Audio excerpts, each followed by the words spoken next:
Hello everyone, my name is Tanu Narang. I am from Global Dive and Immigration Services, Firozpur city.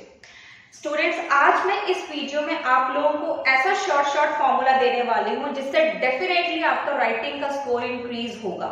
जी हाँ, अब आप में से कई बच्चे हैं जो नोटिस कर रहे होंगे हमारा कंटिन्यूअसली स्कोर राइटिंग में 5.5 रह रहा है, लेकिन हमें 6 चाहिए। There are some students as well who require 6.5 लेकिन उनका 6 आ रहा है। There are some GT students और academics के कुछ academic students की भी कईयों की रिक्वायरमेंट रहती है कि उनको 7 बैंड्स चाहिए राइटिंग में या 8 बैंड्स चाहिए, लेकिन उनके कंटिन्यूअसली 6 या 6.5 आ रहे हैं।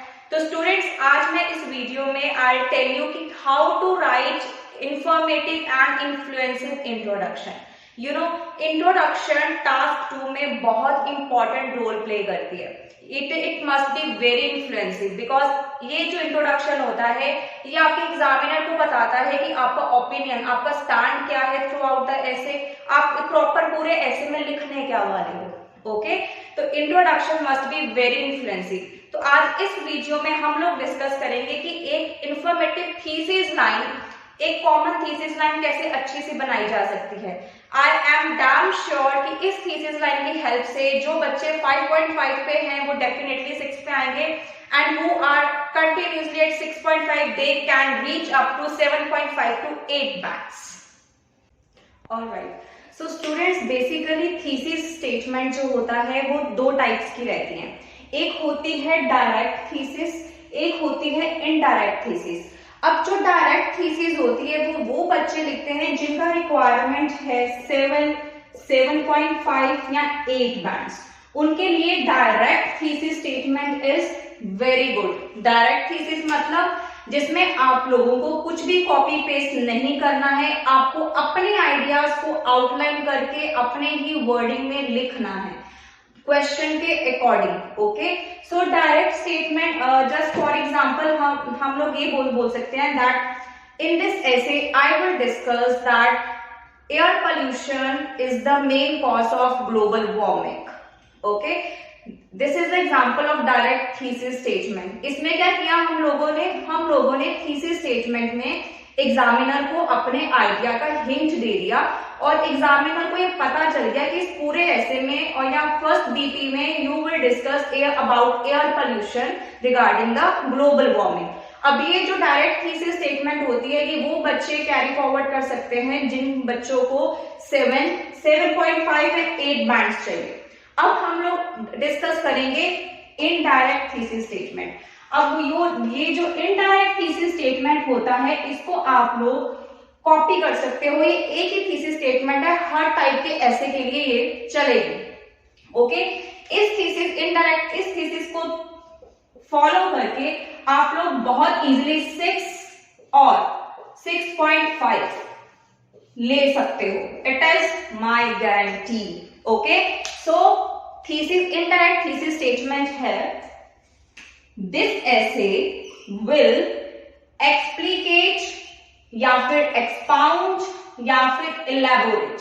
तो you can use any one word. This essay will explicate the reasons या फिर causes attributing to this trend in the looming या फिर subsequent paragraphs. Okay, now I am repeating. This essay will explicate the reasons attributing to this trend in the looming या फिर subsequent paragraphs. This is the indirect thesis statement. आप ये एक common एक ही thesis line को learn कर लो और अपने इंट्रोडक्शन में यूज करना स्टार्ट कर दो, बिकॉज आपका introduction must be very influencive to get the accurate and valid scores in writing task 2।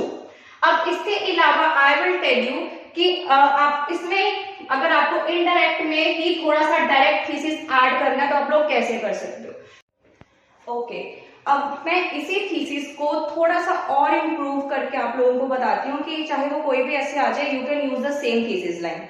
Now see, अभी you can see this essay will explicate the reasons along with the remedial measures attributing to this trend in the looming or subsequent paragraphs। अगर आप ये वाली line बीच में इसके add कर देते हो तो ये आपका प्रॉब्लम सोल्यूशन, जो प्रॉब्लम सोल्यूशन टाइप ऐसे है दैट इज डन.